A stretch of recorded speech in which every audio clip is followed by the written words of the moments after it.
Hello, everybody. Dave Neal here, stand-up comic and host of Bachelor Nation News. In this story, we have a clip of Nick Viall from the Viall Files podcast, pretty much calling out Rachel, saying she knew what she was doing. She did to Aven what Clayton had done to her. Of course, Clayton was under fire last season of The Bachelor for telling multiple women he loved them in front of each other and all this and that. And we're going to get into Nick's response to how Rachel reacted to Aven and how Aven was just trying his best to communicate with her, and she did not have those intentions to be to end that conversation amicably. We're gonna it's a fascinating convo. Of course, Nick always offers great opinions when it comes to the fact that he has been a lead, so he's pretty close to the bullseye as far as what's actually going on out there. Of course, not everyone's going to agree. That's totally fine. Follow me on Instagram at DNeals for stand-up show updates. I got a show tomorrow night in Monrovia, but I don't even know where Monrovia, California is. It sounds like this sort of like Christmas castle wonderland you'd see in a Netflix movie. Like, oh, I found Prince Charming in Monrovia. Anyway, I'll be charming the prince in Monrovia if you want to join us. Also, I'll be live in a little bit on Patreon at patreon.com/Dave Neal for behind-the-scenes content. So before we get into this, as you know, we feature a different teacher every day. And Mrs. K says, I'm shooting my shot here since I've been hearing on your YouTube videos that you're supporting teachers. We sure are. She's a second-year kindergarten teacher in a small town in California. Hey, maybe she lives in Monrovia, California. Anyway, here's her list. She teaches art and needs some things like, she says, we cut so much cardboard, this would save my hands. Who wants to save Mrs. K's hands and help her cut some cardboard? She doesn't need too many supplies, so I'm hoping we can wipe it out today. Different hole punchers and colored pencils. She needs a full set of colored pencils for her whole classroom. So if everyone could donate one set of colored pencils, that'd be fantastic. All right.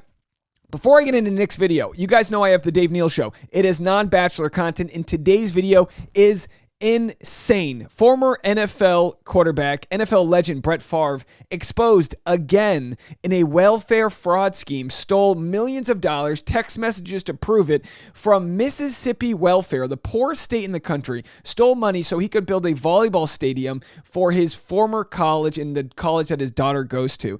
The former governor of Mississippi also exposed. It's a fascinating story. Watch this, please, after this video. Go to the Dave Neal Show. I'll post a link at the end. You can go check that out. All right, let's get into it. Here's what Nick had to say about Rachel's response to Aven. And if you need to be caught up, this pretty much explains it all. The screen grab alone tells us how it ends. Rachel is sad. Gabby's happy. That's where we're at right now.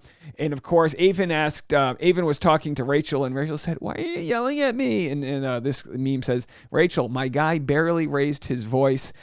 And the other commenters are not happy with Rachel. This was some serious gaslighting. Shake my head. Aven wasn't shouting. It only sounded loud to Rachel because he wasn't telling her what she wanted to hear and was pressuring him to say. I felt really sorry for Aven having to apologize profusely when in fact he did nothing wrong. He wasn't ready for an engagement. I'm with Aven on this one. Like, his points are valid. I think we need to stop this narrative of expecting an engagement at the end of all of this. I support logical thinkers. Another commenter said the yell heard round the library, haha, loved the ASMR, is telling a black person they are yelling when they aren't a microaggression. I'm not fully sure about that. I cannot speak on that, but I know it's not a good look. I think Rachel would have said that regardless of the color of his skin, not to make it right, but I feel like she was going to get defensive and victimized regardless. And then this meme says, if Rachel saw it being him and me at the end with Aven, why did she say I love you to Tino? Is that maybe a little hypocritical considering the Clayton mess? And it could be. Let's just see what Nick and Greg Grippo have to say regarding this matter. Yeah, yeah, right. She felt embarrassed from her friends and family and let that snowball into something bigger. Or to me, what I heard from Aven was, yeah, when I said I was ready to get engaged, like, I am ready. Like, as a man, at however old he is, he's ready to get engaged. That's why he's here. And then he can see a future with Rachel.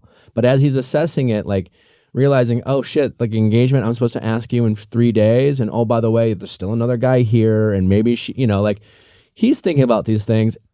And, nothing would, like, think about it. If you're someone who's like, I'm in love with this person, I know I want to spend the rest of my life with them. This engagement, well, that's why I'm a little unsure. Him checking it, like, Rachel's response to me would almost make me feel more disconnected, because Rachel could have said, all right, like, Rachel's language, the whole conversation, there's a very distinct difference between Rachel's language and Aven's language.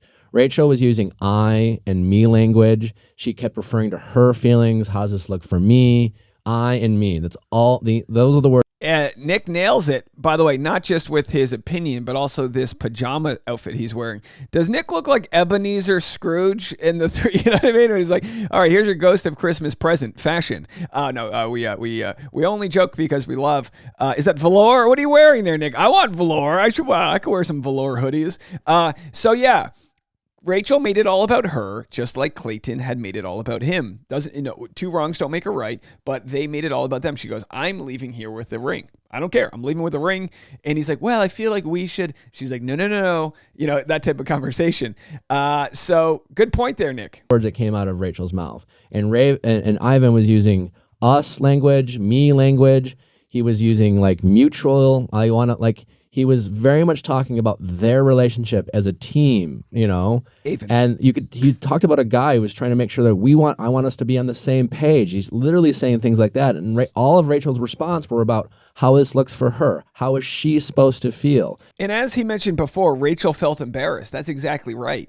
Look, hey, I don't know what it would feel like to go through this process on national TV. Obviously, when you're embarrassed, you're triggered by things. It's always the most volatile moments. Look, as a stand-up comedian, if someone heckles me and I make fun of them and the whole audience laughs, that person usually shuts up, but sometimes something very dangerous happens. When someone gets embarrassed by the whole group, you feel ostracized when you're embarrassed. You feel like you've done something wrong. So when Rachel feels embarrassed because she's actually preemptively embarrassed, she's embarrassed because she didn't get the results she wanted to show to her family. And look, you get that. She wants to show her family that this project can work. She talks him up and then he doesn't deliver. She's embarrassed. But that's also an ego type of thing. To feel embarrassed, that's your ego speaking, right? She's the Bachelorette. And it's just like, that is not how you get on the same page. And if I'm Aven, that would make me feel less confident about being like taking this huge leap of faith, right? Like Rachel could have just as easily said, I hear you, I understand. Like she has to start empathizing with these guys, just like Clayton didn't empathize with her or ever take a time to put himself in their shoes. Bingo. I don't think Rachel spent any time ever thinking about what this is like for them. And you saw that very much with Aven. And I think that just almost made a disconnect. The reason why I think it was a performance, I sent you guys that screenshot. She's literally smiling at Aven after they hugged, as if like to me, that smile was a smile that she was supposed to wait until she got back to her hotel room, knowing that she just had Tino left. Now, I'm not a body language expert, and I know people don't even like body language experts because a lot of times it's like not necessarily quack science, but it's really how you look at things. When you change the way you look at things, the way you look at things changes, right? Now, look, that could be very deep. It's all about the way we perceive life. When you change the way you look at life, the way life looks at you changes. Does that make sense? So it's all about, are you going to be optimistic and live in a world of positivity, or the opposite? When it comes to looking at Rachel, I don't know what her face is telling us. It might be obvious to you guys, but I don't want to assume that she's relieved that she had a reason to break up with Aven. I don't know if that's the case. I personally thought Aven was her final pick, judging by how distraught she was that he didn't say he would propose to her. But then again, if she actually was going to go with Tino the whole time, then this conversation with Aven really is about her feeling embarrassed. There's a lot of ways to look at it. And like that, to me, that smile was this, like, she's literally smiling. Like, she's looking at Aven, smiling at him. He looks distraught. And it was almost like she was just like... Let me see this photo. Look at this photo. Greg Gribbo I chimes did in. notice that, where it felt like a weight was maybe lifted off of her shoulders after she which I broke totally up with Aven. get. I mean, it's so hard knowing that you're going to have to break up with these people. I have a ton of empathy for Rachel, knowing that she has to, like, she's got to break up with these guys before she can get to the person she wants to be with, and she's going to have to lead people on. But I think it's really kind of shitty that she's trying to make these guys feel bad, like it's their fault for like trying to check in or just trying to communicate to her about like their insecurities or about the timeline. And ultimately she just... By the way, I'm assuming that Nick's in New York for this filming. I'm not sure, but it looks like they're in a different location. This is the way you should be like, this is what The Bachelor should be doing if they had to do Zoom style podcasting. The producers have professional audio. They've got a studio they're recording from. They might be in the same room. I'm assuming that this is like a tele podcast, but either way, I think they show, this is the free market, right? This is the free market showing you how podcasting should be done audio video wise. Just wants to be with Tino. I think what really bothered her though, and I think Aven handled himself amazingly. And it was really mature the way he went about it. Now, of course, Greg's not going to ruffle any feathers here. He's closer. He's not as far removed from this as Nick is. And also, Greg Grippo had to deal with sort of it's similar in the sense that to Greg Grippo, when he was, kind of left Katie Thurston's season, it was super real to him. It was like, we're not taking engagement lightly. And I feel like Aven was the same way. That's not a breakup. Look at that photo. I know it's a still shot, but yeah, it is. And whenever I see her like on screen, I just feel like she's always, I don't know. I feel like I can't speak about that photo. Like it just, I'm glad. Listen, I think it's great that you have empathy for her. I do. And that's Nick saying, I think it's good that you're not ready to call her out.